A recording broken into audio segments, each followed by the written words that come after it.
పరిశుద్ధ గ్రంథంలో నుంచి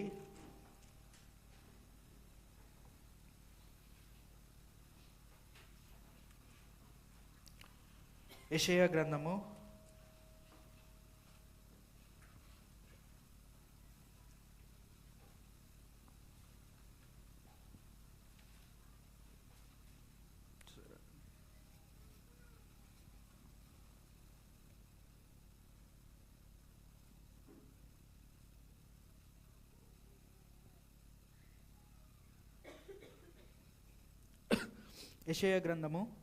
28వ అధ్యాయము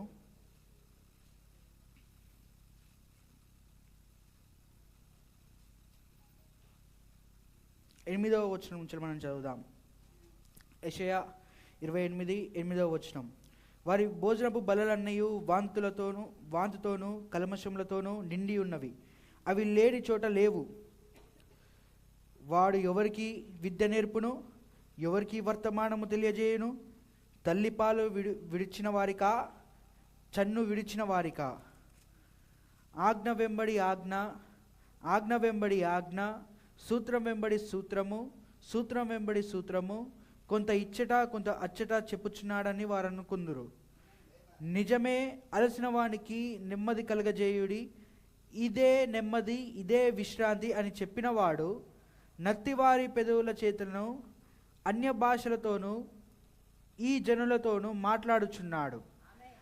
అయినను వారు విననొల్లైరి. కావున వారు వెళ్ళి వెనుకకు మొగ్గి విరుగబడిన చిక్కబడిన పట్టబడినట్లు ఆజ్ఞ వెంబడి ఆజ్ఞ, ఆజ్ఞ వెంబడి ఆజ్ఞ, సూత్రం వెంబడి సూత్రము, సూత్రం వెంబడి సూత్రము, కొంత ఇచ్చట కొంత అచ్చట యెహోవాకు మీకు వచ్చును. ఆమేన్. మరియు దేవుడు తన వాక్యమును దీవించునుగాక. కూర్చోనండి.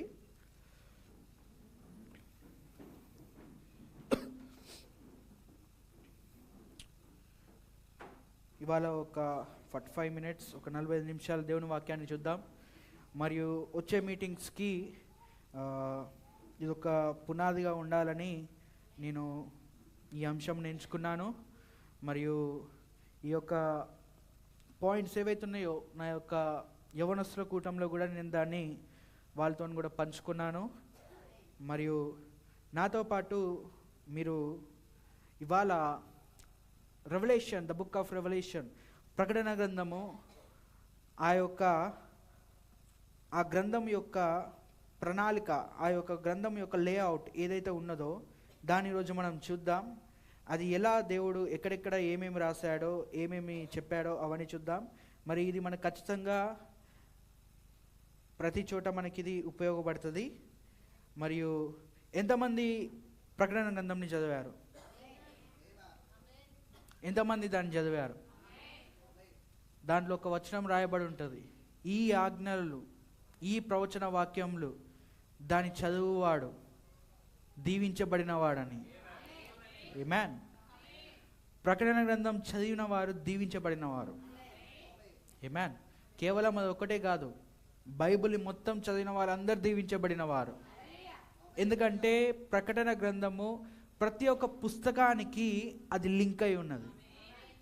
ఆమేన్. హల్లెలూయా. అందుకే ఇది చివరిలో ఉన్నది ఈ పుస్తకము. మరియు ఆదికాండము ఈ సృష్టి ఆరంభమును చూపిస్తే, ప్రకటన గ్రంథము ఈ సృష్టి ముగింపును, మరొక కృతారంభమునకు ఇది చూపిస్తూ ఉన్నది. ఆమేన్. హల్లెలూయా. మరియు ప్రియమైన దేవుని పిల్లలారా, ఇక్కడ యెషయాలో రాయబడిన దాని ప్రకారముగా మనం చూస్తున్నాం. ఇక్కడ యెషయా ఏమని చెప్తా ఉన్నాడంటే, ఆజ్ఞ వెంబడి ఆజ్ఞ, సూత్రం వెంబడి సూత్రము, కొంత ఇచ్చట కొంత అచ్చట అక్కడ రాయబడి ఉన్నదని యెషయా చెప్తా ఉన్నాడు. ఆమేన్. అది మనము నిజంగానే ప్రతి చోట దేవుడు సమకూర్చలేదు. ఆయన ఆయా కాలంలో, నానా ప్రవక్తల సమయంలో, నానా కాలంలో ఆయన కొంత వాక్యం ఇచ్చుకుంటూ వచ్చాడు. అందుకే కొంత ఒక దగ్గర, కొంత మరొక దగ్గర, ఇంకొంతనేమో వేరొక చోట. మరియు ఇవన్నిట్లని కలిపి చెప్పే ఒక పని ఎవరిదంటే 5 రకాల పరిచర్యల్లో అది ఒక బోధకుని యొక్క పని. Amen. Why we need 5-fold ministry? మనకెందుకు 5 రకాల పరిచయాలు అవసరము? ఇంకో ఇది, ఈ సూత్రములను చూపించడానికి, ఈ ఆజ్ఞలను చూపించడానికి. అక్కడ అవి ఎక్కడెక్కడైతే దాక్కొని ఉన్నాయో, ఎక్కడెక్కడైతే అవి రాయబడి ఉన్నాయో, వాటన్నిటినీ ఒక రూపంలోనికి, ఒక పోలికలోనికి దేవుడు తన యొక్క దృష్టిని, దాంట్లో దేన్నైతే ఆ యొక్క మర్మమును దాచిపెట్టాడో దాన్ని వాళ్ళు అక్కడ ఎక్కువగా దాన్ని చూపించడమే ఈ యొక్క 5 రకాల పరిచయాల యొక్క పని. ఆమేన్. మరి ఈరోజు ఇక్కడికి వచ్చింది నేను ఇక్కడ వచ్చింది బోధించడానికి కాదు, ఇక్కడ నేను ప్రీచింగ్ చేయడానికి కాదు వచ్చింది, ఇక్కడ టీచింగ్ చేయడానికి నేను ఇక్కడికి వచ్చాను. మరియు ప్రవక్త అంటున్నాడు 7 సంఘకాలంలోనే, ఇది 1954 5వ నెల 12వ తారీఖున చెప్పబడిన వర్తమానం 17వ పారాగ్రాఫ్లో. మరి ఇప్పుడు వాక్యమును ప్రకటించుటలో, ప్రీచింగ్లో, వాక్యమును ప్రకటించుటలో కొందరు వ్యక్తులు ప్రసంగికులుగా ఉన్నారు. వాక్యాన్ని ప్రకటించుటలో మనకు 5 రకాలు ఉన్నారు. ఎవరు వారు? ప్రవక్తలు, ఉపదేశకులు, అపోస్తులు, సువార్తికులు.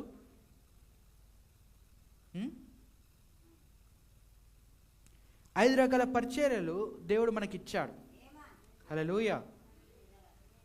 మరి ఈ యొక్క 5 రకాల పరిచర్యలు దేవుడు ఇచ్చిన వారిలో ప్రవక్త ఏం మాట్లాడుతూ ఉన్నాడంటే, ఇప్పుడు వాక్యమును ప్రకటించుటలో కొందరు వ్యక్తులు ప్రసంగికులుగా ఉన్నారు. వారు దైవిక ప్రేరేపణతో వాక్యాన్ని తీసుకొని దానిని వివిధ ప్రాంతంలో శక్తివంతంగా ప్రకటించగలరు. అది బోధకుడు నాటిన విత్తనాలకు నీళ్లు పోయడం వంటిది. గమనించారా? ఆమేన్. ప్రసంగికుడు ఏం చేస్తాడంటే, బోధకుడు, టీచర్ ఏదైతే అక్కడ విత్తన రూపంలో అక్కడ వేస్తాడో, ఆ విత్తన రూపంలో వేయబడిన వాక్యమును అక్కడ నీరు పోయడము ఎవరి పని అంటే అది ప్రసంగికుడి యొక్క పని. ఆమేన్. ప్రీచర్ యొక్క పని. తను ఏం చేస్తాడు? తన వాక్యాన్ని తీసుకొని ప్రేరేపణతోని అక్కడ తాను ఆ యొక్క ఇప్పుడు ఒక విత్తబడిన ఆ యొక్క విత్తనాన్ని అది పైకి రావాలంటే అది ఏం కావాలంటే మొదటిగా చచ్చిపోవాలి. మీకు ఒకటి తెలుసు, విత్తనం అది మొలకెత్తాలంటే అది ఎన్ని దశలుగా మారుతుందో అని, అది ఎన్ని దశల రూపంలోనికి అది మార్చుకుంటూ వస్తుందో. ఆమేన్. అది చాలా ఎదుర్కోవాలి అది మొలకెత్తాలంటే. దానికి నువ్వు నీరు మాత్రమే పోస్తావు, కానీ దాని లోపల జరిగే ప్రాసెస్ ఏదైతే ఉన్నదో అది చాలా చాలా కఠినమైన ప్రాసెస్ అది. ఆమేన్. మరియు ఆ యొక్క విత్తనాన్ని మొలకెత్తించే విధంగా చేసే పని ఎవరిదంటే ప్రసంగికుడి యొక్క పని. ఆమేన్. మరి ప్రవక్త అంటున్నాడు ఇదే. మరియు ఇప్పుడు మీరు మొదట కొన్ని విత్తనాలను లోపల వేయాలి, ఆ తర్వాత వాటికి నీరు పోయాలి. ఆ నీరు పోయడం అనేది వాక్యమును ప్రకటించడం. ఒక బోధకుడికి మరియు ఒక ప్రసంగికుడికి మధ్య చాలా పెద్ద వ్యత్యాసం ఉంది. గమనించండి. ఇవి ఆత్మ యొక్క 2 పూర్తిగా విభిన్నమైన కృపావరములు. ఆమేన్. ప్రీచింగ్, టీచింగ్, ఈ 2 డిఫరెంట్. ఉపదేశకుడు మరియు ప్రసంగికుడు. మీకు చెప్తా వినండి. ప్రసంగికులు చాలామంది ఉంటారు ప్రపంచంలో. కేవలము ఇక్కడికి వచ్చి పుల్పిట్ మీద ఉంది ప్రసంగం చేయడం మాత్రమే ప్రసంగం అనబడదు. మీరు రాజకీయాలకు వెళ్తే వాడు కూడా స్టేజ్ మీదకి ఎక్కి, ఒక రాజకీయ నాయకుడికి స్టేజ్ మీదకి ఎక్కి వాడు ప్రసంగిస్తాడు. ఏంటిది అసలు ప్రసంగం అంటే? ప్రసంగం అంటే ఏంటిది? ప్రసంగం అంటే అక్కడున్న ప్రజలను ఇన్ఫ్లుయెన్స్, ప్రభావము వారి మీదకి తీసుకురావడము. ఈ మధ్య మోటివేషనల్ స్పీకర్స్ బాగా ఎక్కువ. మోటివేషనల్ స్పీకర్స్ వాళ్ళు ఎలా మోటివేట్ చేస్తూ ఉంటారు? చాలా చాలా చాలా తెలివిగా ఎవరిని ఎలా ప్రేరేపించాలో వాళ్ళ దగ్గర ఉన్న ఆత్మతోని వారి మీద పంపిస్తూ ఉంటారు. చూడండి, వాళ్ళ దగ్గరకు వచ్చిన వారిని మోటివేట్ చేయడమే వాళ్ళ పని. దేని విషయంలో వాళ్ళని ప్రేరేపించాలి? ఆ ఆర్గనైజేషన్కి ఏ గోల్ అయితే ఉంటుందో, ఆ సంస్థకి ఏదైతే వాళ్ళ యొక్క సిద్ధాంత ప్రకారంగా ఏదైతే వాళ్ళు చేరుకోవాలనుకుంటున్నారో వాళ్ళ గమ్యస్థానాన్ని, ఆ ప్రజలను ఆ గమ్యస్థానానికి చేర్చడానికి వాళ్ళని ఉత్సాహపరుస్తూ ఉంటారు, ప్రేరేపిస్తూ ఉంటారు. మీరు ఎప్పుడైనా హిట్లర్ యొక్క ప్రసంగాలను విన్నారా? తాను ఎలా మాట్లాడతాడో తెలుసా? తను హిట్లర్ జర్మనీ అంత ఈజీగా తన చేతులకు రాలే. తాను ఎలాగైతే ఇప్పుడున్న రాజకీయ నాయకులు, మన తెలంగాణ ఎలా వచ్చింది, కేసీఆర్ చాలా చాలా ప్రసంగాలు చేస్తూ వచ్చింది, ప్రజలను బాగా ఉబ్బించి చేస్తూ వచ్చింది. మనది మనది అని చెప్పి పాటలు రాసి అన్ని రాసి ఇది మనది, జై తెలంగాణ జై తెలంగాణ అనుకుంటా. అవునా? అదేంటిది? అది ప్రసంగం. అది ప్రజల మీద ఆ యొక్క ప్రేరేపణ వదిలిండు. ఆ ప్రేరేపణ వలన అతను అక్కడ ఉన్న వారందరూ ఆ యొక్క ప్రసంగాలు వినుట వలన వాళ్ళు మార్పు చెందారు. అక్కడ వాళ్ళ లోపల ఒక ఉద్యమం అనేది ప్రారంభమైంది. హిట్లర్ కూడా అలానే చేశాడు. మీరు యూట్యూబ్లో పోయి వెతకండి. హిట్లర్, స్టాలిన్, ముస్సోలినీ వీళ్ళందరూ ఎలా ఆ యొక్క వారి చేతిలో ఆ యొక్క దేశాలను వాళ్ళు స్వాధీనపరుచుకున్నారంటే వారి యొక్క ప్రసంగాల ద్వారా. ఎలాగైతే ఇక్కడికి వచ్చి ఒక ప్రసంగికుడు, దేవుడు నిన్ను క్షమిస్తాడు సిస్టర్, ఇప్పుడు మార్పు చెందు, దేవుడు నిన్ను క్షమిస్తాడు సిస్టర్, లేకపోతే ఇప్పుడు రేపు తీర్పు రోజున నువ్వు లెక్క చెప్తావు అని చెప్పి వాళ్ళు ఒక ప్రేరేపణతోని, ఒక స్పిరిచువల్ ఇన్ఫ్లుయెన్స్, ఒక ఆత్మీయమైన ప్రభావంతో వాళ్ళు వచ్చి బోధిస్తారో, వేరే ప్రసంగికులు కూడా వారు దయ్యపాత్మతో నింపబడి కూడా బోధించగలరు. That's the preacher. ప్రసంగికుడి యొక్క పని ఏమిటంటే ఉన్నవారిని ఆత్మతో నింపడం.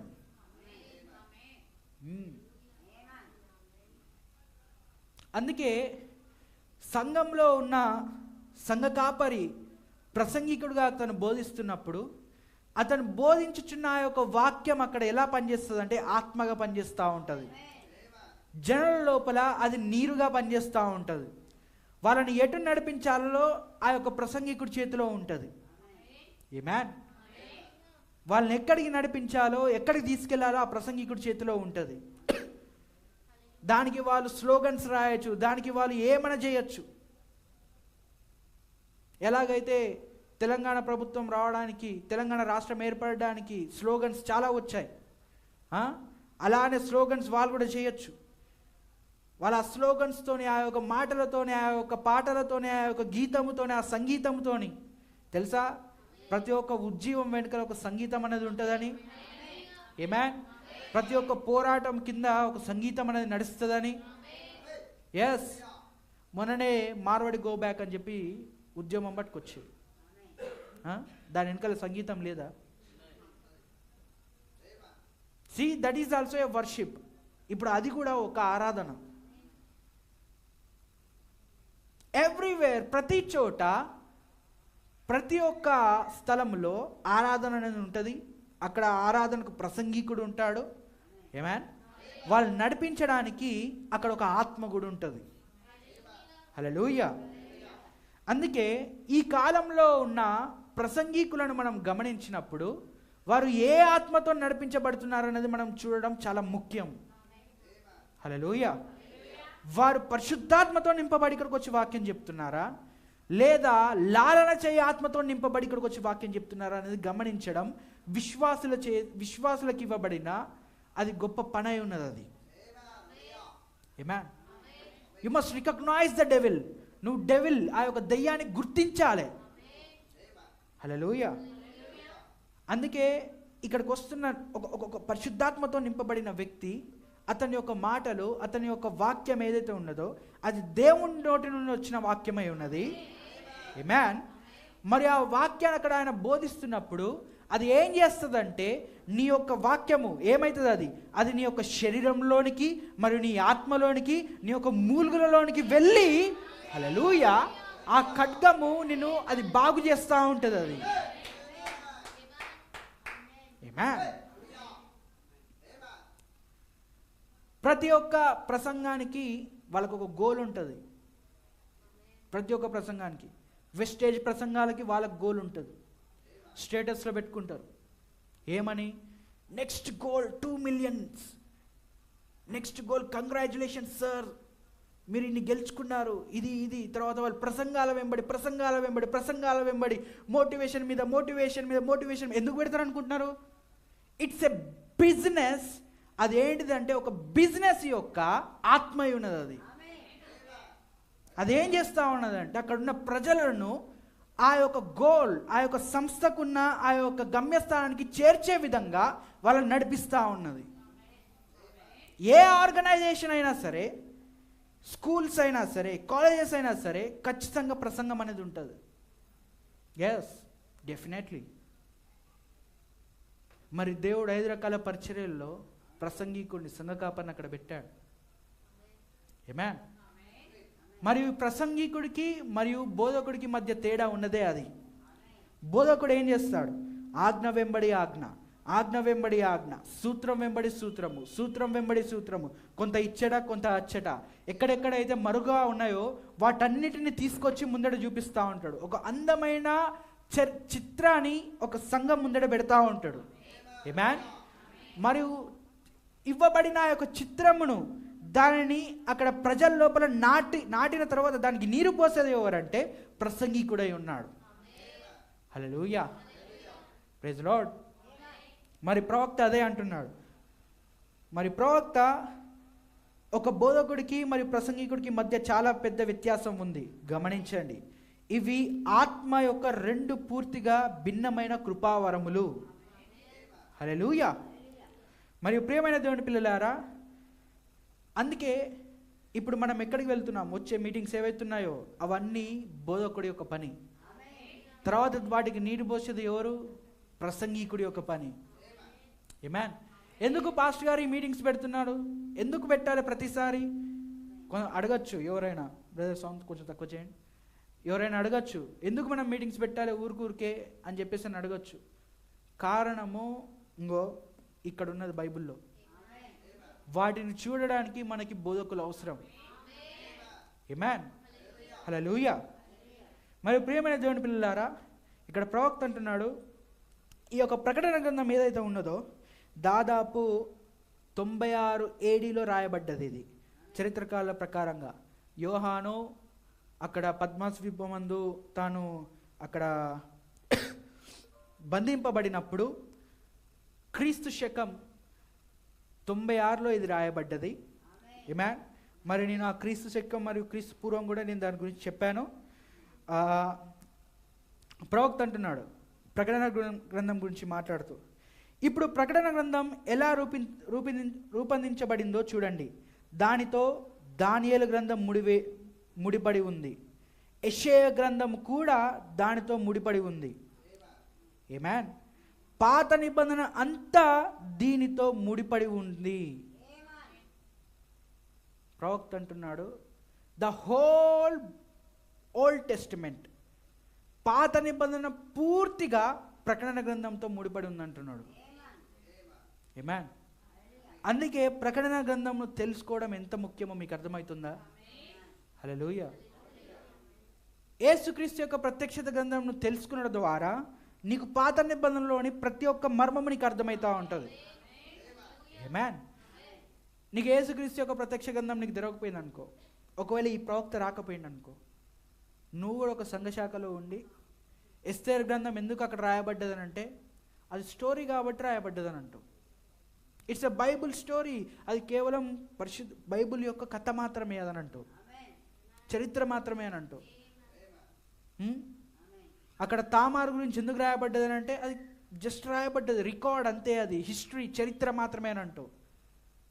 అక్కడ అక్కడ అక్కడ రూతు గురించి ఎందుకు రాయబడ్డదని అంటే అది జస్ట్ అక్కడ హిస్టరీ మాత్రమే అని అంటావు.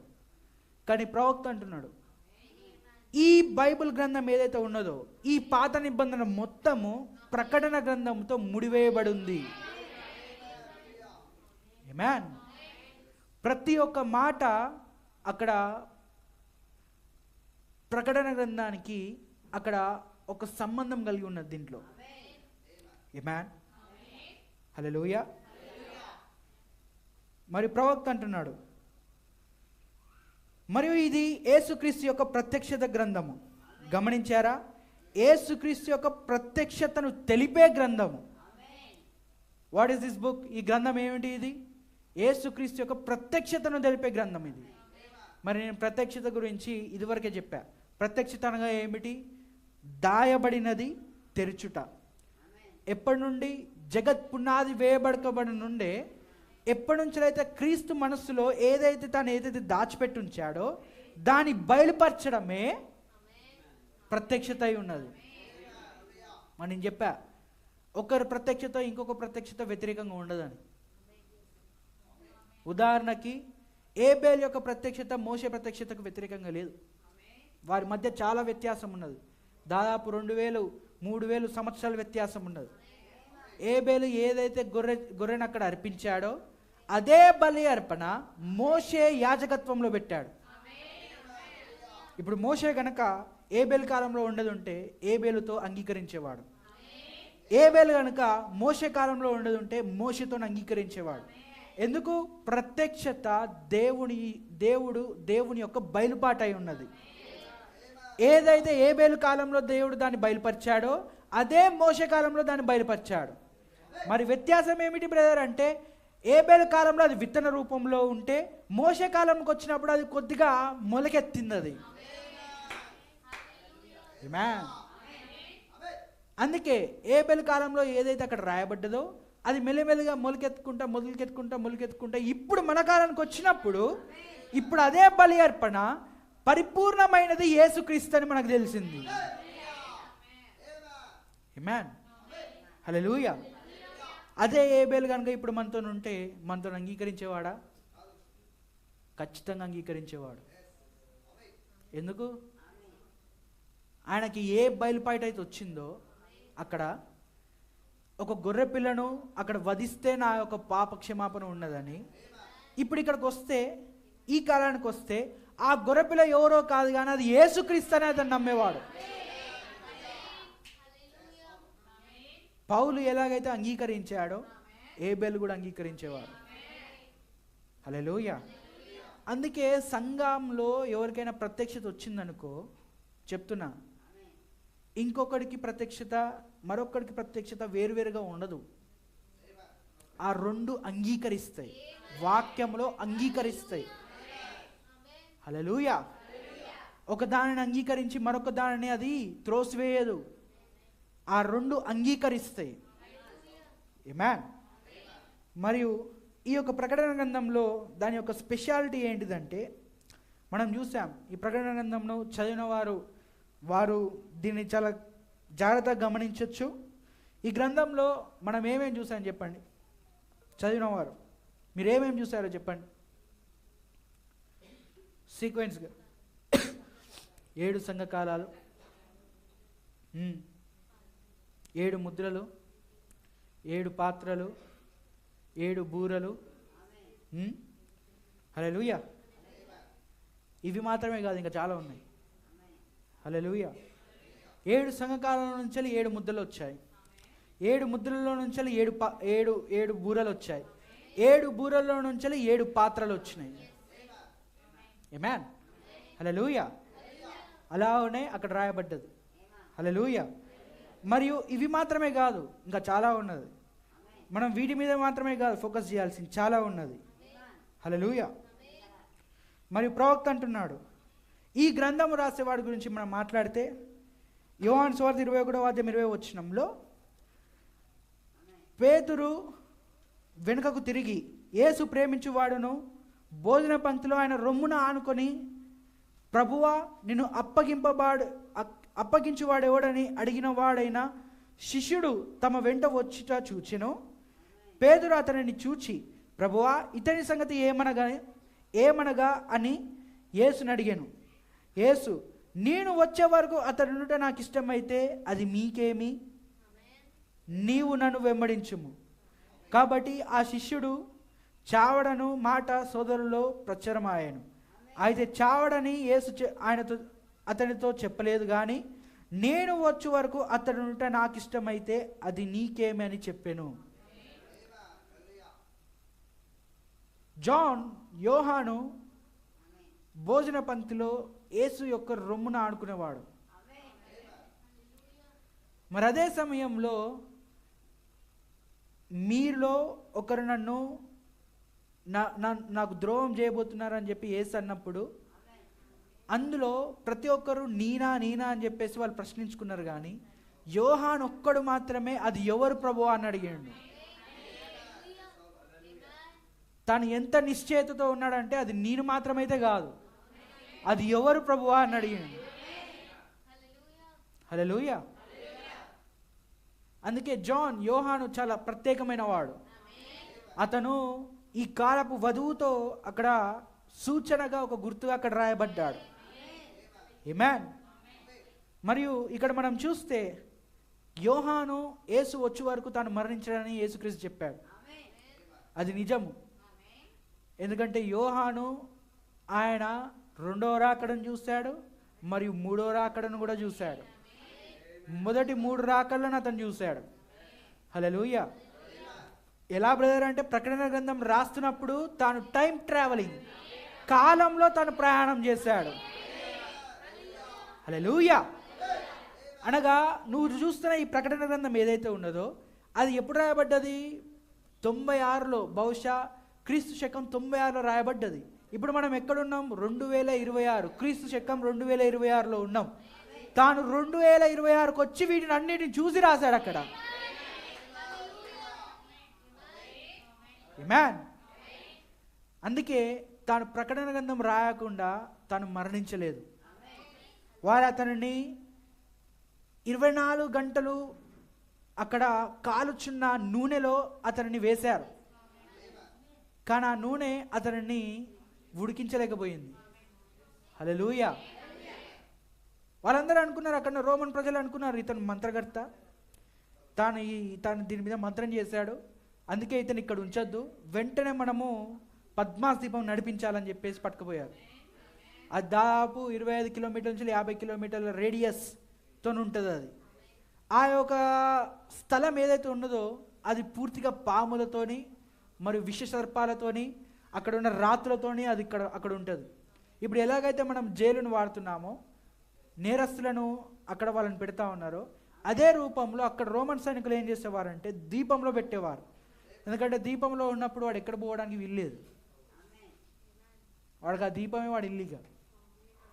వాడు తప్పించుకుందామన్నా అది సాధ్యం కాదు. అది చుట్టూ సముద్రం ఉంటుంది, మధ్యలో ఎండిన నేలు ఉంటుంది.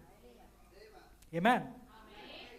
అందుకే యోహాను ఆ సమయంలో తను పద్మాసు దీపంలో ఉన్నప్పుడు తన ఒక పద్మాసు దీపమును విడిచి తాను టైం ట్రావెలింగ్, కాలంలో ఆయన ప్రయాణం చేశాడు. మనం దాన్ని చూసాం. మనం హల్లెలూయా. తాను కాలంలో ప్రయాణం చేశాడు. ఎలా బ్రదర్? ప్రకటన గ్రంథంలో 1వ అధ్యాయం తర్వాత 2వ అధ్యాయం 7 సంఘకాలాలు. తను మొదటి సంఘకాలంలోనికి వెళ్ళాడు, 2వ సంఘకాలంలోనికి వెళ్ళాడు, 3వ సంఘకాలంలోనికి వెళ్ళాడు. అలా 7 సంఘకాలంలోనికి వెళ్ళిన తర్వాత 7వ సంఘకాలంలోనికి వచ్చిన తర్వాత తాను అక్కడ పరలోకపు పరిమాణంలోనికి వెళ్ళాడు. In the 7th church age, 7వ సంఘకాలంలోనికి వచ్చిన తర్వాత తను పరలోకంలోనికి వెళ్ళాడు. ఎప్పుడు ముద్రలు తెరవబడ్డాయి? 7వ సంఘకాలంలో. ఎప్పుడు ఆ ముద్రలు తెరవబడ్డాయి? 7వ సంఘకాలంలో. ఎప్పుడు ఆ యొక్క గొర్రెపిల్ల యొక్క ముద్రలను విప్పాడు? 7వ సంఘకాలంలో. అంటే ఈ కాలంలో ఆయన ఈ కాలంకు వచ్చినప్పుడు ముద్రలు విప్పడం ఆయన చూశాడు. 1963 ఏదైతే ఉన్నదో 1963లో, క్రీస్తు శకం 1963లో ఏదైతే జరిగిందో తాను అది క్రీస్తు శకము 96లో చూసి రాశాడు దీన్ని. ఆమేన్. మీకు అర్థమైందా? హల్లెలూయా. అది మాత్రమే చూసి రాయలేదు, దాని తర్వాత జరుగుతున్నాయి అన్నీ. ఇప్పుడు రోమన్ క్యాథలిక్ చూస్తున్నావా? తాను చూశాడు. ఇప్పుడు నువ్వు అమెరికాను చూసావా? దాన్ని చూశాడు. హల్లెలూయా. అదే సమయంలో ఒక పెళ్లి కుమార్తెను తాను చూశాడా? అది ఎవరది? హల్లెలూయా. అంటే 2026లో ఇక్కడ ఒక పెళ్లి కుమార్తె ఉన్నది. తను చూసి ప్రకటన గ్రంథంలో గుర్తుల రూపంలో దాన్ని రాసి అక్కడ ఉంచాడు. ఆ విధముగా ప్రకటన గ్రంథం రాయబడ్డది. హల్లెలూయా. మరి యేసుక్రీస్తు చెప్పిన విధంగానే తాను అక్కడ 3 రాకలను చూశాడు. చూసిన తర్వాతనే తను మరణించాడు. ఆమేన్. ఇప్పుడు మనము ప్రకటన గ్రంథంను మనము చాలా జాగ్రత్తగా గమనిద్దాం. మీరు నాతో పాటు ఉంటే ప్రతి ఒక్క అధ్యాయము ఏమేమి చెప్తా ఉన్నదో మనం చూద్దాం. మరి ఇక్కడ మనం చూస్తే మొదటి అధ్యాయంలో నేను దీని గురించి టైం లైన్ కూడా చెప్పాను. మొదటి వచనంలో యేసుక్రీస్తు తన దాసులకు కనపరచుటకు దేవుడు ఆయనకు అనుగ్రహించిన ప్రత్యక్షత. ఈ సంగతిలో త్వరలో సంగమింపబై ఉన్నవి. ఆయన తన దూత ద్వారా వర్తమానము పంపి తన దాసుడైన యోహానుకు వాటిని సూచించాను. హల్లెలూయా. అతడు దేవుని వాక్యంను గురించి యేసుక్రీస్తును సాక్ష్యంను గురించి తను చూచినంతటి మట్టుకు సాక్ష్యం ఇచ్చాను. సమయం సమీపించినది గనక ఈ ప్రవచన వాక్యములను చదువువాడును వాటిని విని ఇందులో రాయబడిన సంగతులు గైకొను వారును ధన్యులు. ఆమేన్. కేవలం చదువువారు మాత్రమే కాదు, వాటిని విని గైకొను వారు ధన్యులు. బ్రదర్, రోజు ఉదయం లేచి నేను చదువుతానా బ్రదర్? కాదు. దాని గైకొను వాడు ధన్యుడు, వాటిని చూచువాడు ధన్యుడు. హల్లెలూయా. ప్రకటన గ్రంథం 1వ అధ్యాయంలో మనం చూసినట్టుగా 1 నుంచి 7 వచనాలు అవి ఏవైతే ఉన్నాయో అవన్నీ యోహాను సెల్యూట్, సంగమునకు సెల్యూట్ తను ఇస్తా ఉన్నాడు అక్కడ. ఆమేన్. అక్కడ 4 నుంచి 5 వచనాలేమో తను సంగమునకు సెల్యూట్ ఇస్తా ఉన్నాడు. 7వ వచనంలోనూ తను ప్రవచనం పలుకుతా ఉన్నాడు. ఆమేన్. ఆయన మేఘారుడై వచ్చుచున్నాడు అని చెప్పేసి, ప్రతి నేత్రం ఆయనను చూచును, ఆయనను పొడిచిన వారిని చూచెదరు, భూజనులందరూ ఆయనను చూచి రొమ్ము కొట్టుకుందరు. అవును, ఆమేన్. మరి ఈ వచనం ఏదైతే ఉన్నదో అది 2వ రాకడికి మరియు 3వ రాకడికి అది వర్తిస్తుంది. ఆమేన్. ఒకే ప్రవచనము 2 విధాలుగా వర్తిస్తారని మీకు తెలుసా?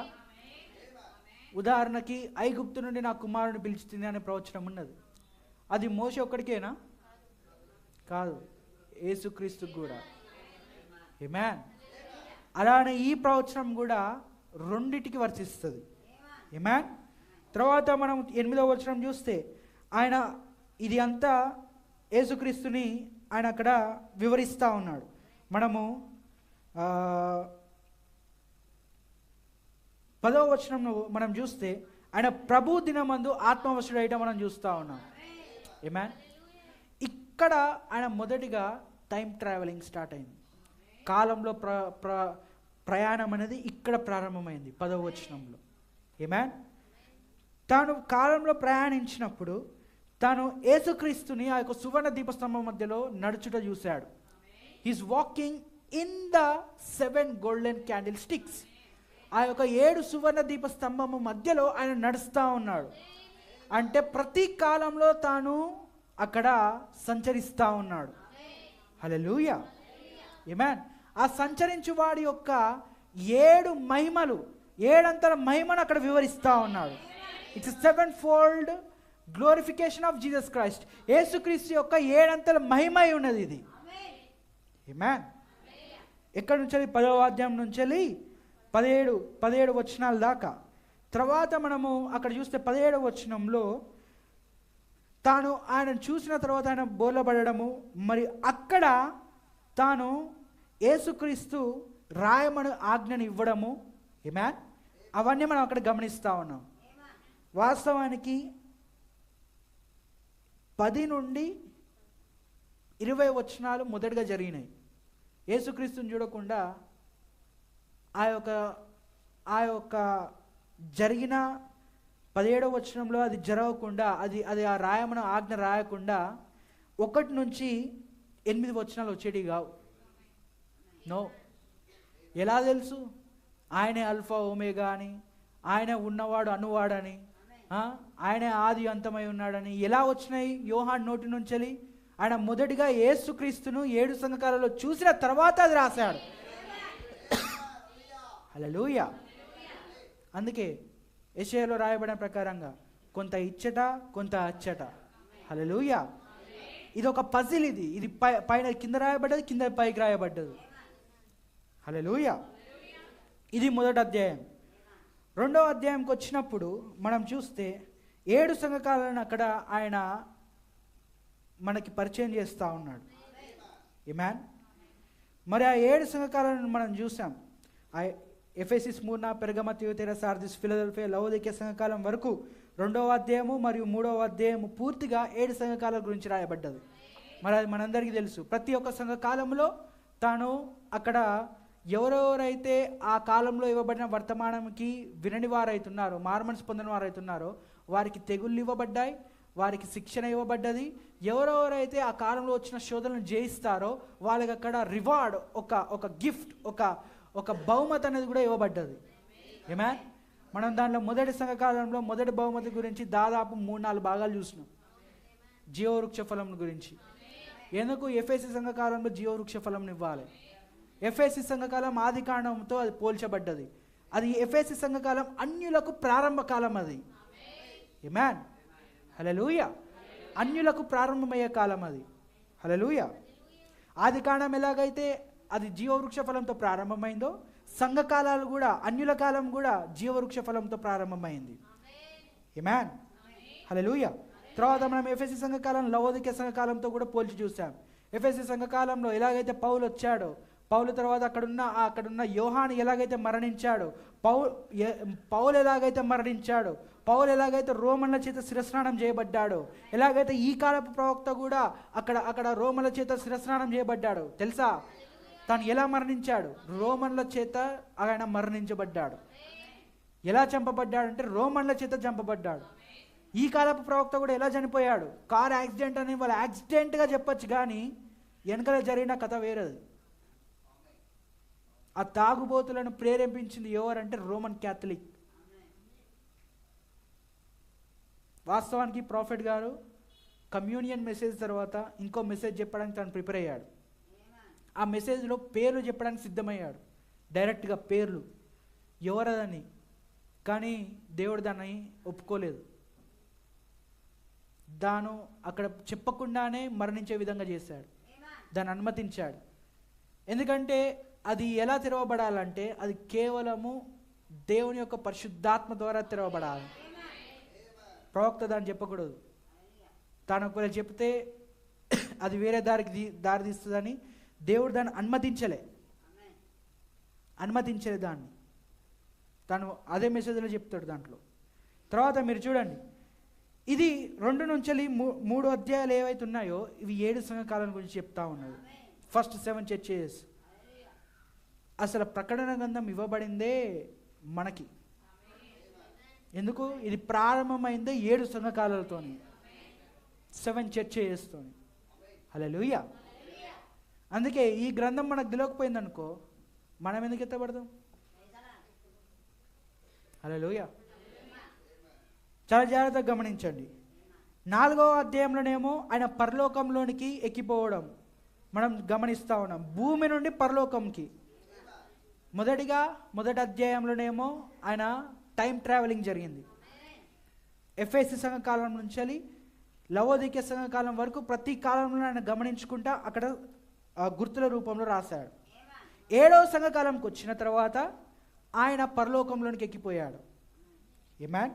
మరి పరలోకంలో ఆయన ఏం చూశాడు? ఒకే సింహాసనం, ఒకడే దేవుడు, మరి 24 పెద్దలు, 24 పెద్దల తర్వాత అక్కడ 4 జీవులు, అక్కడ 7 దీపస్తంభములు.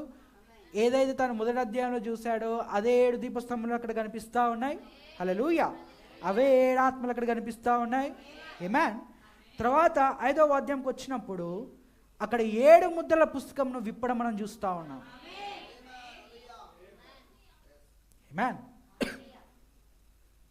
తర్వాత 6వ అధ్యాయంకి వచ్చినప్పుడు మొదటి ముద్ర నుంచి 6 ముద్రల వరకు ఆయన రచించాడు. అక్కడ గుర్తుల పుస్తకంలో దాన్ని రాశాడు. What is 7th? 7వ ముద్ర. తర్వాత 7వ అధ్యాయం ఏమిటి? It is an interval. Amen. అదొక ఇంటర్వెల్. తర్వాత 8వ అధ్యాయం ఏమిటి? 8వ అధ్యాయం 1 నుంచి 5 వచనాలు అది 7 ముద్రలను విప్పడమై ఉన్నది. ఆమేన్. హల్లెలూయా. 7 ముద్రలను విప్పిన తర్వాత 8వ అధ్యాయంలో 6వ వచనం నుంచి 7 బూరలు ప్రారంభమైనాయి. మొదటిగా ఏమొచ్చింది? 7 సంఘకాలాలు. తర్వాత ఏమొచ్చింది? 7 ముద్రలు. 7 ముద్రల తర్వాత ఏమొచ్చింది? 7 బూరలు వచ్చినాయి. ఆమేన్. మరియు 9వ అధ్యాయంలో 5వ బూర మరియు 6వ బూర గురించి రాయబడ్డది. ఆమేన్. తర్వాత 10వ అధ్యాయంకి వచ్చినప్పుడు మరొక్కసారి ఇంటర్వెల్. అదేంటిది? అది second coming of the lord, యేసుక్రీస్తు యొక్క 2వ రాకడ. చూడండి, 7 ముద్రల దగ్గరనేమో 6 ముద్రల దాకా చెప్పి మధ్యలోకి ఇంటర్వ్యూలు ఇచ్చిండు. 7 బూరల దగ్గరకు వచ్చినప్పుడేమో 6 బూరల దాకా చెప్పి మధ్యలోకి ఇంటర్వ్యూలు ఇచ్చిండు. ఆమేన్, హల్లెలూయా. మరి బూర అనగా ఏమిటి? బూర అనగా ఏమిటి? ప్రవక్త అంటాడు. విల్సి ప్రవక్త ఏమంటున్నాడు చూద్దాం.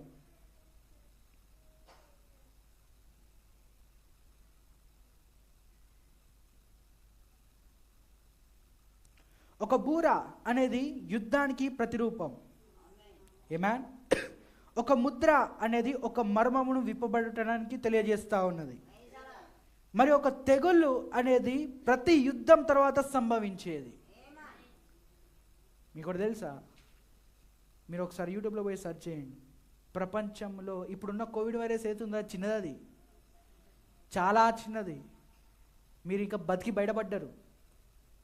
నన్ను అడిగితే ప్రపంచ చరిత్రలో మీరు చూస్తే, ప్రపంచ చరిత్రలో వచ్చిన తెగుళ్ళు ఏవైతున్నాయో, బ్లాక్ డెత్ అని, తర్వాత స్వైన్ ఫ్లూ, అది మనం విన్నాం, 2000లోనే వచ్చింది.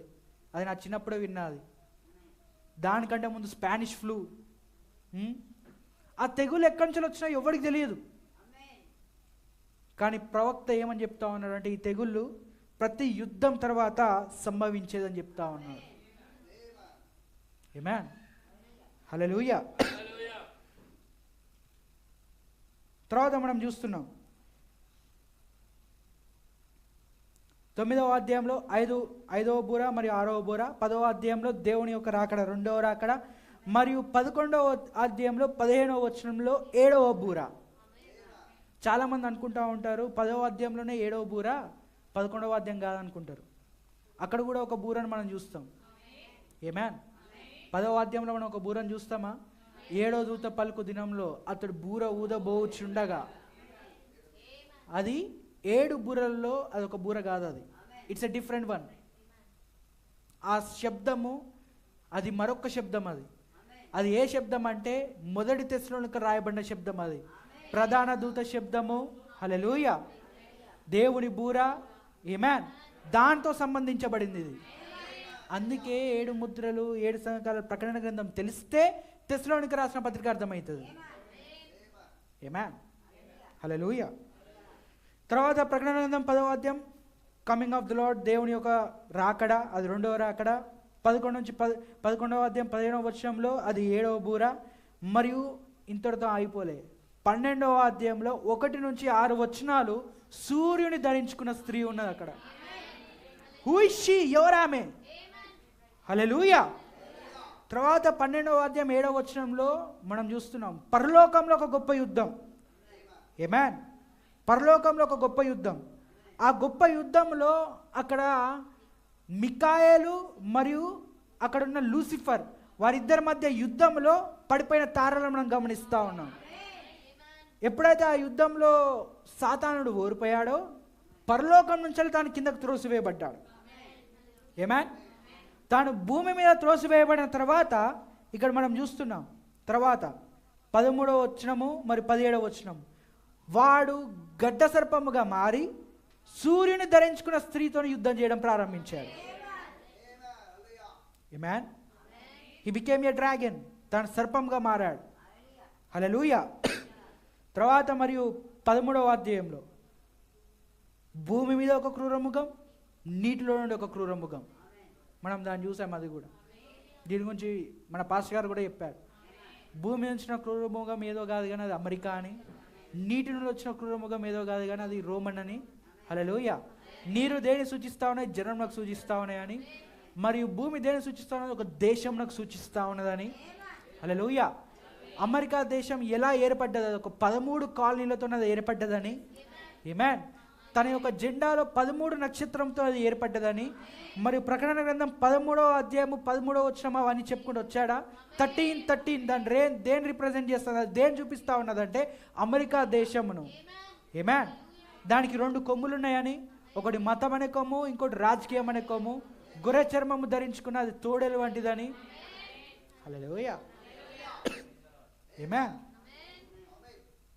తర్వాత నెక్స్ట్ ప్రకటన గ్రంథం 14వ అధ్యాయంలో 1-5 వచనాలు 1,44,000 మంది గురించి. ఆమేన్. మరి 14వ అధ్యాయము 6-13 వచనాలు 3 దూతల యొక్క వర్తమానం. మరియు 14వ అధ్యాయంలో 13-20 వచనాలు కోతకాల సమయం. ఆమేన్. 15వ అధ్యాయము మరియు 16వ అధ్యాయం ఇక్కడ తెగులు ప్రారంభమైనాయి. 7 పాత్రలు. 15వ అధ్యాయము మరియు 16వ అధ్యాయం. ఆమేన్. తర్వాత 17వ అధ్యాయం 17వ అధ్యాయం నుంచి 18వ అధ్యాయం వరకు ఆ యొక్క మర్మమైన బబులోను. ఆమేన్. మిస్టరీ బాబిలోన్, ఆ యొక్క మర్మమైన బబులోను తన పాత్రలో అక్కడ జారత్వం చేయబడడానికి తన పాత్రలో ఎలాగైతే అది తన యొక్క పాత్రలో ఉన్న మద్యముతో భూరాజులను ఈ యొక్క ప్రపంచంలో ఈ యొక్క ప్రభుత్వాలను మత్తిల్లేటట్టు చేసిందో దానిలో రాయబడి ఉన్నది. ఆమేన్. అది మాత్రమే కాదు, దేవదూషకరమైన నామములు అది కలిగి ఉన్నది. ఏంటి ఆ నామములు? Baptist, Pentecost, CSI, church of Christ, అవి ఇవన్నీ ఏంటి? దేవదూషకరమైన నామములు. ఆమేన్. హల్లెలూయా. తర్వాత 19వ అధ్యాయంలో 1-10 వచనాలు చూడండి. 17వ అధ్యాయం నుంచి 18వ అధ్యాయం వరకు పూర్తిగా మర్మమైన బబులోను గురించి రాయబడ్డది. ఆ బబులోన్ ఏం చేస్తుందో రాయబడ్డది. మిస్టీరియస్ బాబిలోన్ ఏదైతే ఆది కాండంలో ప్రారంభమైందో అది ప్రకటన గ్రంథంలో మళ్ళా కనిపిస్తూ ఉన్నది. ఆది కాండంలో అదొక ప్రభుత్వంతో అధికారంతో మీదకి వచ్చింది. ఏదైతే బబులోన్లో అక్కడ అది కోల్పోయిందో కల్దీల దేశంలోనికి వెళ్ళి అదే ఇప్పుడు ఐగుప్తు అనబడతా ఉన్నది. ఐగుప్తులో అది దాక్కొని ఉన్నది. ఐగుప్తు నుండి మరలా అది ఎక్కడికి వచ్చిందంటే దానియేలు కాలంలో నెబుకద్నెజర్ దగ్గర కనిపిస్తుంది. ఆమేన్. హల్లెలూయా. అక్కడ నుండి మరలా ఎక్కడ కనిపిస్తుంది అంటే మీకు ఆ యొక్క దానియేలు 70 వారంలో ఉన్న ఆ యొక్క 4 రాజ్యాలు ఏవైతే ఉన్నాయో మనం చూస్తూ ఉన్నాం. ఆమేన్. రోమ్లో కనిపిస్తూ ఉంటుంది. రోమ్ నుండి అది పోప్ రోమ్గా మారుతుంది. అన్య రోమ్ నుండి పోప్ రోమ్గా మారుతుంది అది. ఆమేన్. తర్వాత 19వ అధ్యాయంలో మనం చూస్తే 1-10 వచనాలు బబులోను కూలిపోయిననే వర్తమానం మనం వింటాం. ఆమేన్. It's a destruction of Babylon. బబులోను కూలిపోయిననే వర్తమానం మనం వింటాం.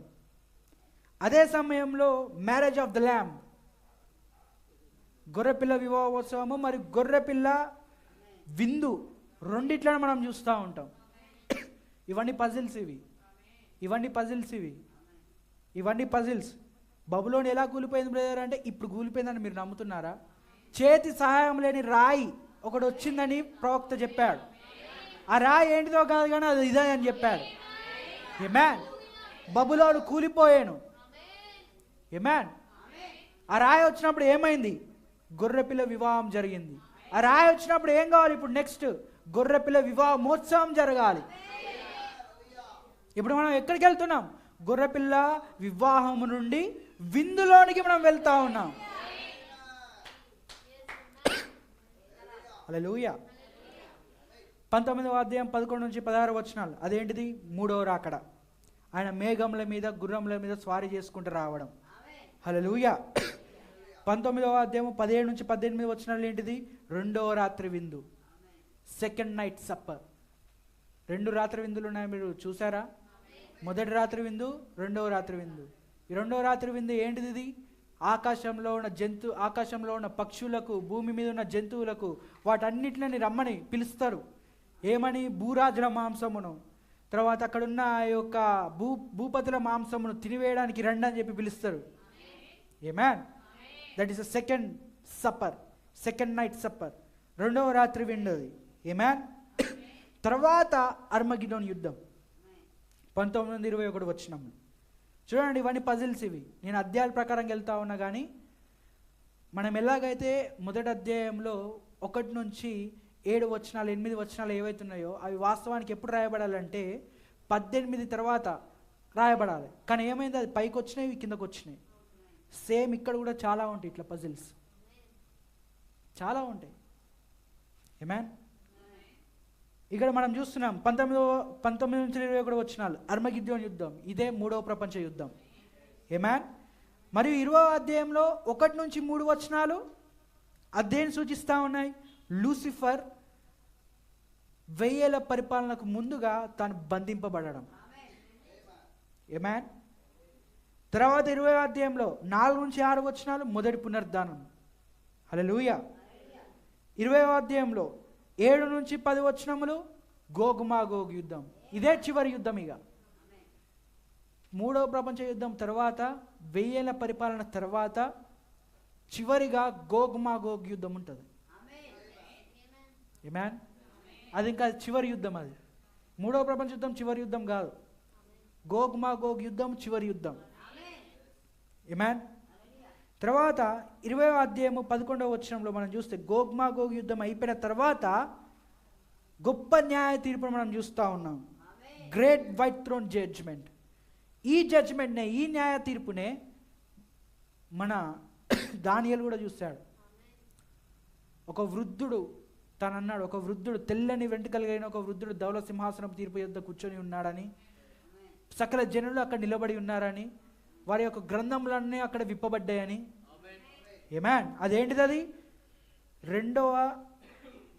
అది ఒక గొప్ప ధవళ సింహాసనపు తీర్పై ఉన్నది. ఆమేన్. ఆ సింహాసనపు తీర్పులోనే 2వ పునరుద్ధానం జరుగుతుంది.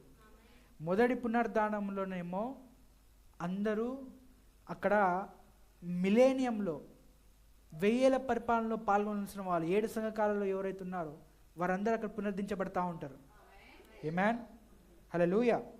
తర్వాత 2వ పునరుద్ధానంకి వచ్చినప్పుడు శ్రమల కాలంలో మరణించిన వాళ్ళు, తర్వాత ఆ బబులోను చేతిలో హతమైన వారు, హతసాక్షులు, వాళ్ళందరూ 2వ పునరుద్ధానంలో లేపబడతారు. మరి 2వ పునరుద్ధానం తర్వాత వచ్చిందే 2వ మరణం, సెకండ్ డెత్. మనం ఇప్పుడు పొందుకుంటున్న మరణం ఏంటిది? ఇది ఇప్పుడు ఎవరైతే మరణిస్తున్నారో ఈ మరణం ఏంటిది? ఇది మొదటి మరణం, ఫస్ట్ డెత్, ఈ శరీరంను విడిచుట. 2వ మరణం ఏంటిది? నీ ఆత్మ అగ్నిగుండంలో పడవేయబడుట. అది 2వ మరణం. ఆమేన్. హల్లెలూయా. అది 2వ మరణం. తర్వాత ప్రకటన గ్రంథం 21వ అధ్యాయము 1 నుంచి 8వ వచనం ఏంటిది? అది క్రొత్త భూమి, క్రొత్త ఆకాశం. హల్లెలూయా. 21వ అధ్యాయం 9 నుంచి 27 వచనాలు ఏంటిది? అది ఫ్యూచర్ హోమ్, భవిష్యత్తు గృహం. అది ఆమేన్. మన యొక్క భవిష్యత్తు గృహం అది. ఇది పూర్తిగా దేవుని యొక్క ప్రణాళిక.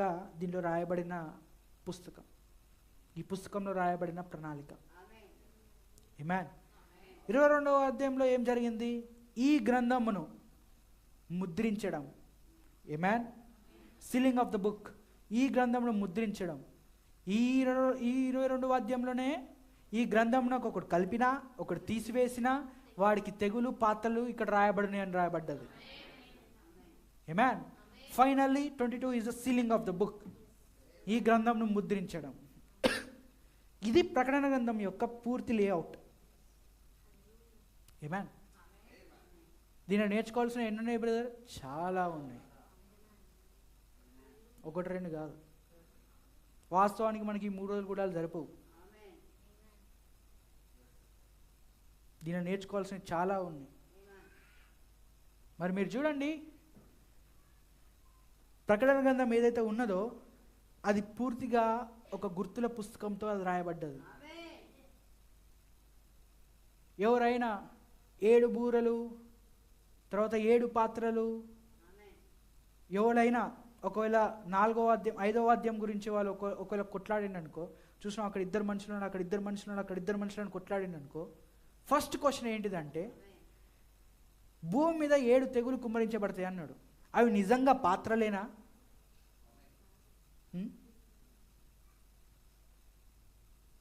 రెండవ క్వశ్చన్, 5వ అధ్యాయంలో నువ్వు యేసుక్రీస్తు అంటున్నావు. ఎలా యేసుక్రీస్తు అంటున్నావు?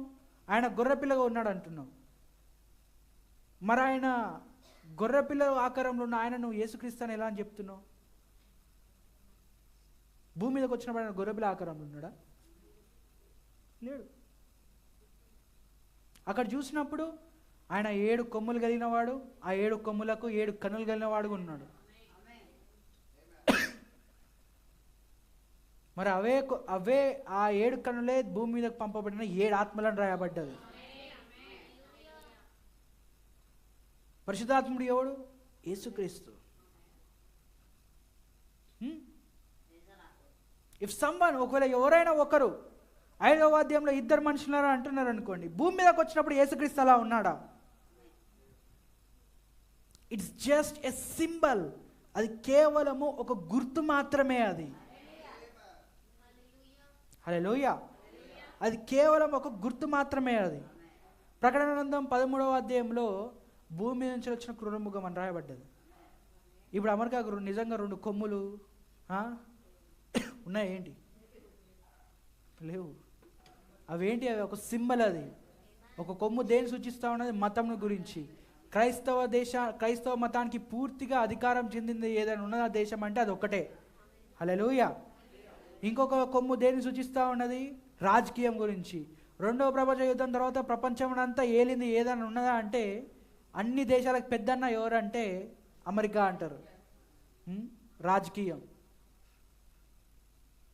So it's a symbol. ఇప్పుడు ఒకవేళ ఎవరైనా అక్కడ 2 మనుషులు అంటే, ఇప్పుడు యేసుక్రీస్తు చేతిలో ఒక పుస్తకం ఉన్నదని రాయబడ్డది. ఏది? ఈ పుస్తకమా? ఏ ప్రింటింగ్ ప్రెస్ ఎవడు పోయి రాసిండు అక్కడ?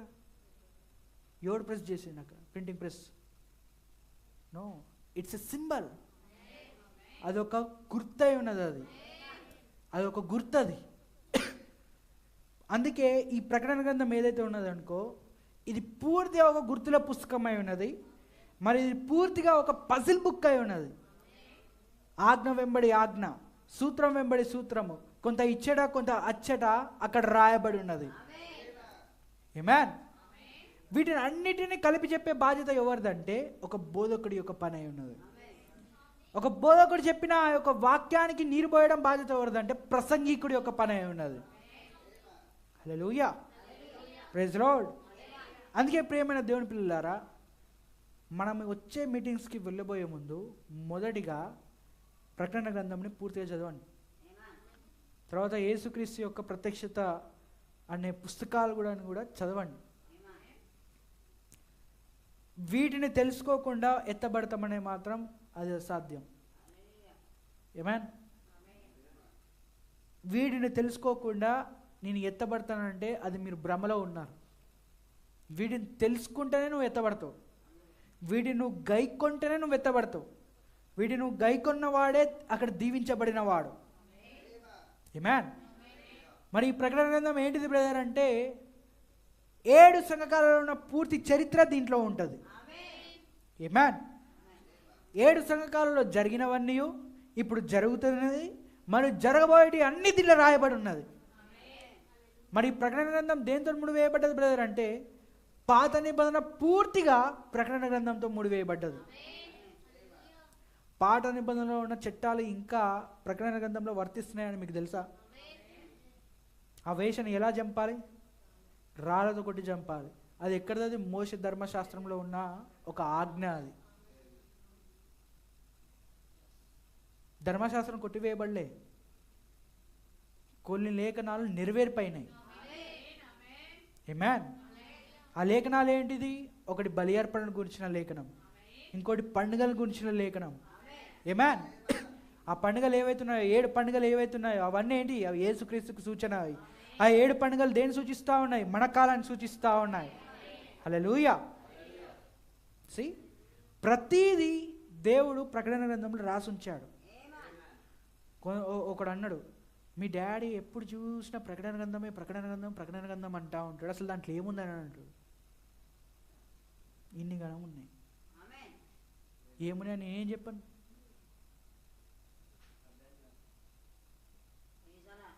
ఎప్పుడు చూసినా అదే చెప్పాలా? అయ్యా చూడు, ఆ పాస్టర్ చూడు మంచిగా లాజర్ కదా ఎంత బాగా చెప్పిండు.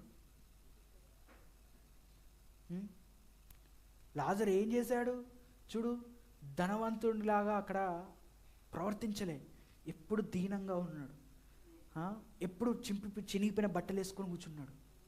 అవన్నీ వింటా ఉంటే అక్కడ ఉన్నోడికి ఇదిరా దీనత్వం అంటే, ఇదిరా ఇది కరెక్ట్ చెప్పిండు పాస్టర్. కుర్చీలో కూర్చుంటారా ఆ చర్చిలో చూసినావా?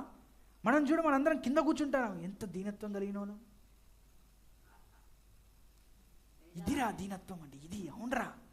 చూసినాం ఆ చర్చిలో ఒక్కొక్కరు ఎలాంటి డ్రెస్ వేసుకుంటారో, మనం చూడ అంత తెల్ల వస్త్రాలు ధరించుకుని వస్తాను.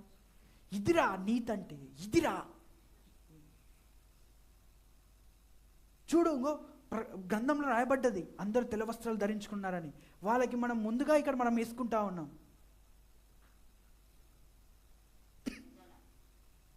చూడు చూడు అక్కడ చూడు, అక్కడ చూడు, పాస్టర్లకు వేరే అంట, విశ్వాసులకు వేరే అంట, భోజనాల దగ్గర అక్కడ వేరే అంట, ఇక్కడ వేరే అంట. ఇక్కడ చూడు పాస్టర్లే మనతో నుంచి కూర్చొని తింటారు. ఇదిరా అధీనత్వం అంటే.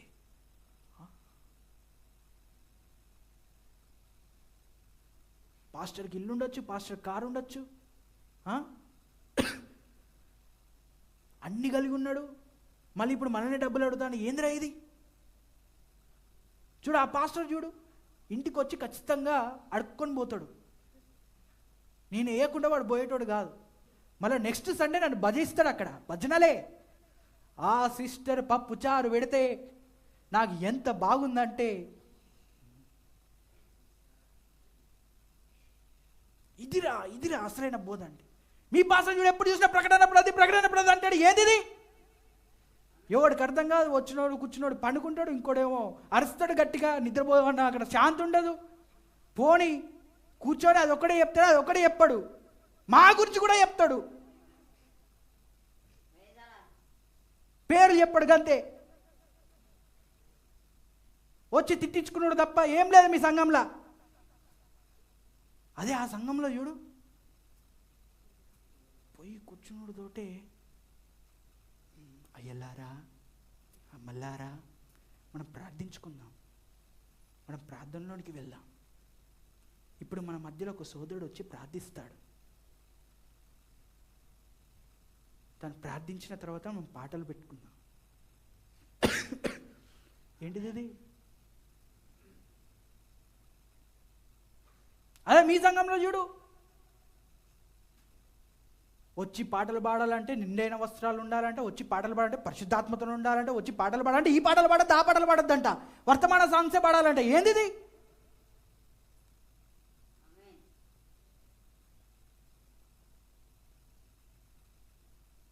What is this? వాళ్ళకి దీనత్వం అంటే క్రియల్లో కనిపిస్తూ ఉన్నది. నీతి అంటే పైన కుర్చీలో కూర్చోవడం కాదు, తెల్ల వస్త్రాలు ధరించుకొని కింద కూర్చోవడం అని కనిపిస్తూ ఉన్నది. పరిశుద్ధత అంటే చేతులు కాలు కడుక్కోవడం కనిపిస్తూ ఉన్నది. నో, యేసుక్రీస్తు మన క్రియలను ఒక మురికి గుడ్డ వలె చూస్తూ ఉన్నాడు. మన ధర్మపు క్రియలు, మన నీతి క్రియలు యేసుక్రీస్తుకి ఎలా కనిపిస్తున్నాయి? ఒక మురికి గుడ్డ వలె కనిపిస్తూ ఉన్నాయి. మరి మనం ఎలా నీతిమంతులు కాగలం బ్రదర్? తను భూమి మీద ఉన్నప్పుడు ఒక మాట అన్నాడు, శాస్త్రుల నీతి కంటే పరిసయ్యుల నీతి కంటే మీ నీతి అధికమైతేనే పరలోక రాజ్యంలో ప్రవేశించగలరని. శాస్త్రులను పరిసయ్యులను మనం చూసినప్పుడు వాళ్ళ నీతి ఎలా ఉంటుందంటే, ఆవాలో, పూదిల్లో, కొత్తిమీరలో, పప్పులో, ఉప్పులో, చారులో అన్నిట్లో దశమ భాగం తీస్తారు. నువ్వు తీస్తానా? నేను తీస్తానా?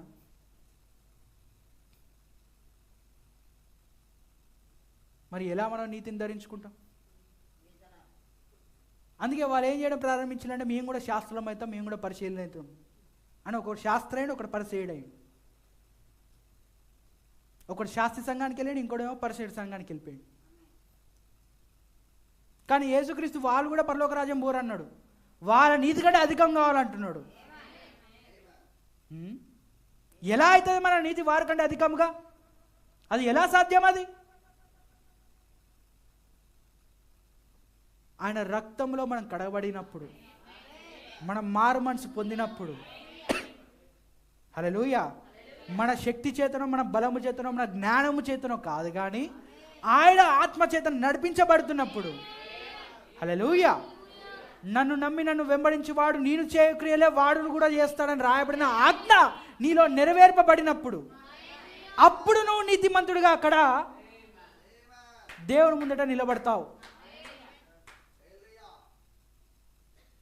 అబ్రాహాము ఇవన్నీ పాటించలే. అబ్రాహాము ఇవన్నీ పాటించలే. తాను తెల్ల వస్త్రాలు ధరించుకొని బయటికి పోలే.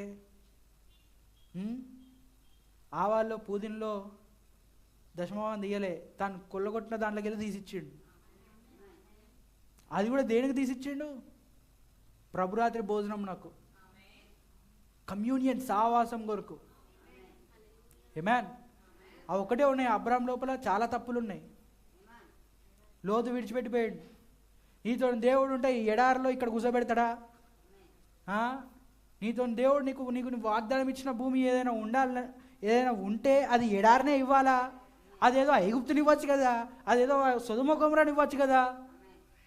ఈ దేశాన్ని ఎందుకు ఇచ్చిండు? ఈ ఎడారి మధ్యలో గుడారాలు వేసుకొని ఎట్లా కూర్చుంటాను నువ్వు? లోతు విడిచిపెట్టిపోయింది. తాను అక్కడ దేశంలో కరువు వచ్చినప్పుడు పక్కనున్న దేశాలకు వెళ్ళేవాడు అబ్రాహాం. వెళ్ళినప్పుడు దేవుడు దాన్ని అనుమతించేవాడు.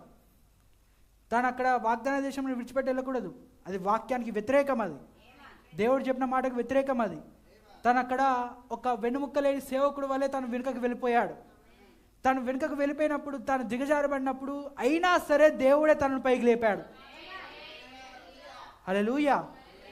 ఏ క్రియలు లేకుండా ఒక వ్యక్తి నీతిమంతుడిగా ఎంచబడ్డాడంటే అది ఇవ్వబడిన ఒక గొప్ప ధన్యత, గొప్ప దీవెన. ఎవరు వారు? ఎవరిని ఆయన నీతిమంతులుగా ఆయన తీర్పు తీర్చగలడు? ఎవరి పేర్లైతే ఆ యొక్క గ్రంథంలో ఉన్నాయో ఆ వ్యక్తి కావచ్చు. ఆ వ్యక్తి ఇదివరకు చాలా పాపములు చేసి ఉండొచ్చు, ఇదివరకు చాలా చాలా క్రియలు చేసి ఉండొచ్చు, చాలా అసలు ఆ వ్యక్తిని చూస్తే అసలు ఇతను అసలు విశ్వాసే కాదురా అనొచ్చు. కానీ దేవుడు అతను నీతిమంతుడిగా ఆయన పలికినప్పుడు, ఆయన ఎన్నుకున్నప్పుడు, ఆ గ్రంథములు రాసినప్పుడు దానికి వ్యతిరేకంగా పలుకువాడు ఎవడు? శాస్త్రులు పరిశీలన అనొచ్చు, మీ దగ్గర మీ యొక్క తప్పులను నేను పుస్తకంలో రాసి నేను ఇవ్వగలనని. కానీ దేవుడే తాను నీతిమంతుడిగా ఎన్నుకున్నప్పుడు దానికి వ్యతిరేకంగా మాట్లాడేవాడు ఎవడు? మోషే నా ఇల్లంతటిలో నమ్మకమైన వాడని యేసుక్రీస్తు సాక్ష్యం ఇచ్చాడు, యెహోవా సాక్ష్యం ఇచ్చాడు. ఆయన సాక్ష్యం ఇచ్చినప్పుడు దానికి వ్యతిరేకంగా పలుకువాడు ఎవడు? దావీదు నా హృదయానుసారుడు అన్నప్పుడు దానికి వ్యతిరేకంగా పలుకువాడు ఎవడు? ఆ కాలంలో ఉన్న అమ్రోయేలు అనొచ్చు, ఆ కాలంలో ఉన్న ఫిలిస్తీన్లు అనొచ్చు, చూసినావా అతను అక్కడ బెత్షెబాతో పాపం చేశాడని చెప్పేసి. ఈ కాలంలో ఉన్న హిందువులను చూసావా అతడు బెత్షెబాతో పాపం చేశాడని చెప్పేసి. ఈ కాలంలో ఉన్న మతం వేరే మతం వాళ్ళు అనొచ్చు. కానీ దేవుడు తాను దావీదును ఒక నీతిమంతుడుగా, తాను నా యొక్క హృదయానుసారుడుగా అన్నాడంటే దానికి పలుకువాడు ఎవడు? దానికి వ్యతిరేకంగా చెప్పువాడు ఎవడు?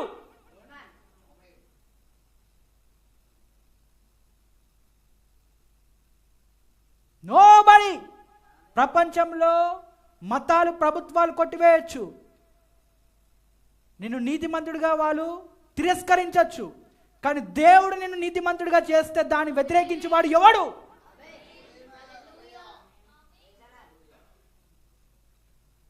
మనం నీతిమంతులుగా ఎలా అవుతాం? మన క్రియల వలన కాదు. నో, ఇట్స్ ఎ చూసెన్, అది నిర్ణయించబడిన వాక్యం.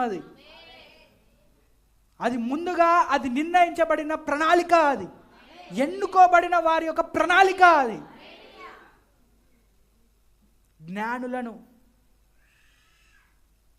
జ్ఞానులను వారిని అవమానపరచుటకు పసిబాలైన వారిని ఎన్నుకున్నాడు ఆయన. వాడనొచ్చు, నేను బైబిల్ని పూర్తిగా చదివినా ఎక్కడెక్కడ తప్పులున్నాయో నేను పూర్తిగా చూపిస్తాను. జ్ఞానులను, వివేకులకు దీన్ని మరుగు చేసి పసిబాలులకు దీనిని తెరుస్తాడు. నాట్ ఫర్ యూ, ఇది నీ కొరకు కాదు. ఇది నువ్వు నానా మాటలు తిట్టచ్చు.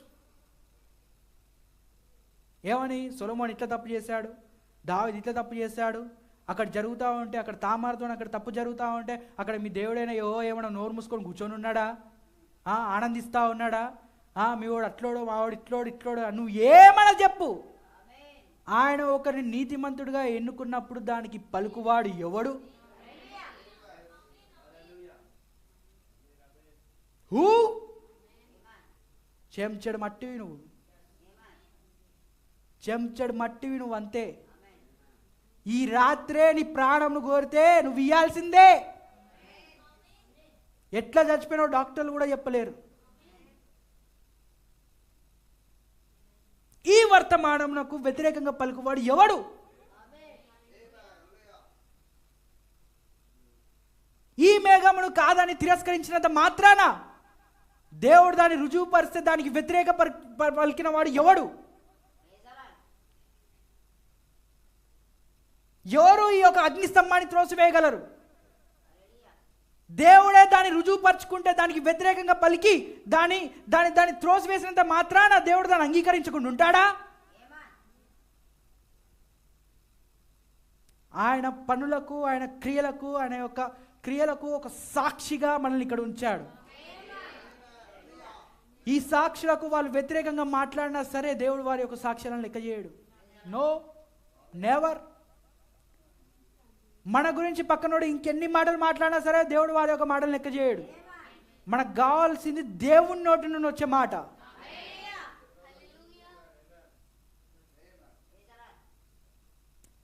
హల్లెలూయా.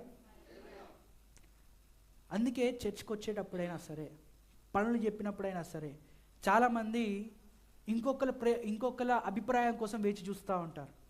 నో బ్రదర్, నో సిస్టర్, ఎప్పుడు అలా చూడకండి. నీ గురించి దేవుడు ఏమనుకుంటున్నాడో అది చూడండి. నా అభిప్రాయం మీకు పనికిరాదు. నో, నువ్వు పాస్ గారి దగ్గర మార్కులు కొట్టచ్చు, నా దగ్గర మార్కులు కొట్టచ్చు, ఇంకోళ్ళ దగ్గర మార్కులు కొట్టచ్చు, లేదు ఇంకో పాస్టర్ పెద్ద తలకాయల దగ్గర కొట్టచ్చు. ఆ తలకాయలు పనిచేయవు, అవి కాదు. ఈ తలకాయ పనిచేస్తుంది.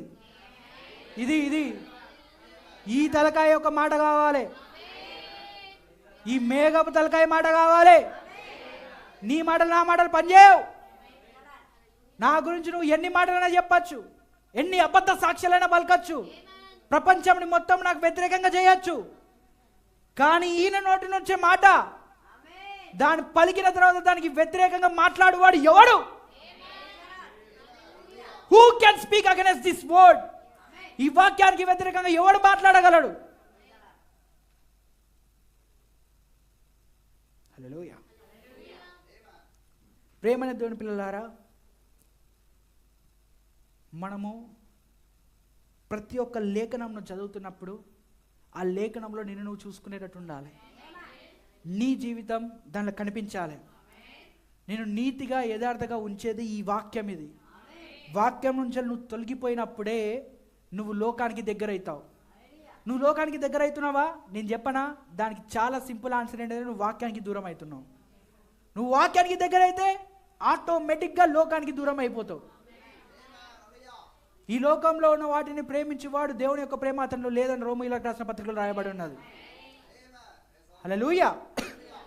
ఈ లోకంలో ఉన్న మనోరంజన కార్యక్రమాలను నువ్వు ప్రేమిస్తున్నావా? అయితే నీ వాక్యం నీ లోపల లేదు, నువ్వు వాక్యాన్ని ప్రేమిస్తలేవు. కరెక్ట్ టైంలో డిసిషన్స్ అనేది వస్తూ ఉంటాయి మీ జీవితంలో. ఎలా వస్తాయి? నువ్వు వాక్యం వైపు వెళ్తావా లేదా లోకం వైపు వెళ్తావా అని డిసిషన్స్ వస్తాయి. ఎలాంటి డిసిషన్స్ అంటే, కరెక్ట్గా మీటింగ్ టైంలోనే ఎవడో ఒకటి చచ్చిపోతాడు మీ బంధువుల, ఎడిపోతావు. వాక్యం వైపు తిరుగుతావా, బంధువుల వైపు పోతావా? ఈ సిచ్యువేషన్ ఎవరు రాలేదనుకుంటున్నారా? బైబిల్లో వచ్చింది. పేతురు పోయి అడిగాడు యేసుక్రీస్తుని, నేరుగా యేసుక్రీస్తునే అడిగాడు.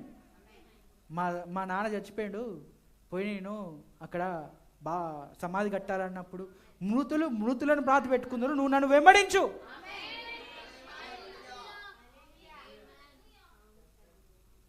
డిసిజన్స్, నిర్ణయాలు కొన్ని వస్తాయి నీ జీవితంలో తీసుకోవాల్సినవి. ఎలా వస్తాయంటే నువ్వు అనుకోని విధంగా వస్తాయి. ఒకవేళ నువ్వు పోకపోయినావు అనుకో, వాళ్ళేమనుకుంటారో వీళ్ళేమనుకుంటారో, ఈ ప్రపంచంలో ఉన్న ప్రెస్టేజ్ ఏమైపోతుందో, అలాంటి నిర్ణయాలు వస్తాయి. ఇంకొన్నిసార్లు ఆర్థిక విధంగా వస్తాయి. ఎలా? ఈరోజు నువ్వు పని చేయకపోతే నీ చేతిలో డబ్బులు ఉండవు. డబ్బులు లేవంటే రేపు పొద్దున్న నువ్వు భోజనం చేయవు. రేపు నీ అప్పులకు నువ్వు డబ్బులు కట్టలేవు. అలాంటి టైంలో మీటింగ్స్ పెట్టిండు పాస్టర్ గారు. నువ్వేమంటావు? ఏం చేస్తావు? పాస్టర్ గారు అండి అప్పులు బాగున్నాయండి, నేను పని చేసుకోవాలండి, నేను తప్పదండి, ఇంట్లో పరిస్థితులు బాగాలేవండి అని చెప్పేసి పోతావా? యేసుక్రీస్తు దగ్గరికి పన్ను అడడానికి వచ్చిళ్ళు. ఏది? కైసర్ పన్ను. అరే నేను పన్ను కట్టాలి కదా అని చెప్పేసి సువార్తను ఆపేసి పని చేయడానికి పోలే, మళ్ళీ ఒడ్లవాడిగా పోలే. పేదరు నువ్వు వెళ్ళి ఉలవేయి, ఉలవేసి ఆ చేప లోపల నాణ్యం ఉంటే తీసుకురా. డూ యూ థింక్ ఇప్పుడు అదే దేవుడు ఆ కార్యం నీకు చేయలేడు అనుకుంటున్నావా? ఇట్స్ అ టెస్ట్, ఇది ఒక పరీక్ష. ఇది ఇలాంటి చిన్న చిన్న పరీక్షల్లోనే నువ్వు తప్పులు చేస్తావు అనుకో, రేపు పెద్ద పరీక్ష వస్తుంది. ఈ చిన్న పరీక్షల్లో మతము నీ చెవులకు రాదు, రాజకీయం నీ చెవులకు రాదు, ప్రభుత్వం నీ చెవులకు రాదు. నువ్వు ఒక సావుకు పోతే ఏమి, పోకపోతే ఏమి, ప్రభుత్వం ఏమని అంటదా? మతం ఏమని అంటదా? చర్చ్ ఏమని అంటదా? ఏమనదు. కానీ అదే ఆ మృగమునకు మొక్కువాడు, ఆ మృగానికి మొక్కకపోతే, ఆ ప్రతిమను ఆచరించకపోతే, దాన్ని ఆరాధించకపోతే అప్పుడు వస్తుంది ప్రెషర్. ఎక్కడి నుంచి? నీ పక్క నుంచి కాదు, ఈసారి ప్రభుత్వం దగ్గర నుంచి వస్తుంది. ఇప్పుడేం చేస్తావు? చిన్న చిన్న వాటికే నువ్వు లొంగిపోయినోడివి, పెద్దది వచ్చినప్పుడు లొంగిపోవా? సో చర్చ్ సంగమా, సిద్ధపడండి. ఇది వెళ్ళిపోయే సమయం. ఇది 3వ తరం. ఇది దీని తర్వాత ఏం ఆశలు పెట్టుకోకండి. లేదు, ఎత్తబడేటోళ్ళకి ఆశలు లేవు, ఉండిపోయేటోళ్ళకి ఆశలు ఉంటాయి. ఉండిపోయేటోళ్ళకి ఆశలు ఉంటాయి, ముందే చెప్తున్నా. ఎత్తబడేటోళ్ళకి ఆశలు ఉండవు. ఈ ప్రపంచంలో ఏమున్నదా ఏం లేదా, మేము కలిగి ఉన్నదంతా పోతే పోనీ, కానీ ఎత్తబడడం అనేది మా ముఖ్యం అని ఉన్నారా చూడండి, వాళ్ళకు మాత్రం ఖచ్చితంగా ఎత్తబడడం జరుగుతుంది. హల్లెలూయా. వాళ్ళకు మాత్రం ఎత్తబడడం జరుగుతుంది. ఈ ప్రపంచంలో నేను ఎత్తబడినప్పుడు నా ఆస్తి ఏమైపోతుందో, నేను కలిగి ఉన్నదంతా నేను ఇంత ఇంత ఇంత కలిగి ఉన్నా, ఇదంతా ఎక్కడ పోతుంది? రేపు నేను గమనిస్తూ ఉన్నా, ఆ ఇంటోడు నా మీద కన్నేస్తూ ఉన్నాడు, నా ఆస్తి మీద నా బండి మీద కన్నేస్తూ ఉన్నాడు నా పక్క ఇంటోడు. నేను రేపు ఎత్తబడితే వీడు తీసుకుపోతాడు ఏంది? అందుకే దీన్ని ముందు భద్రంగా దాచిపెట్టుకుంటే ఇక్కడ నువ్వు కలిగి ఉన్నదంతా బాంబు పేరు మీద రాయబడ్డది. జస్ట్ ఒక నిమిషంలో పేలిపోతాయి. 3, 4, 10 తరాల నుంచి కలిగి ఉన్న ఆస్తి అంతా ఒక క్షణంలో అవుట్. ప్రేమైన దేవుని పిల్లలారా, మనం ఎత్తబడదాం. ఈ ప్రపంచంలో ఉన్నవి అన్ని నిత్యములై ఉన్నవి, మనకి అనిత్యమైనది కావాలి. హల్లెలూయా. అనిత్యమైన వాటి కొరకు మనం ఎదురు చూద్దాం. ఆమేన్. లేచి నిలబడండి, మనం ప్రార్థించుకుందాం.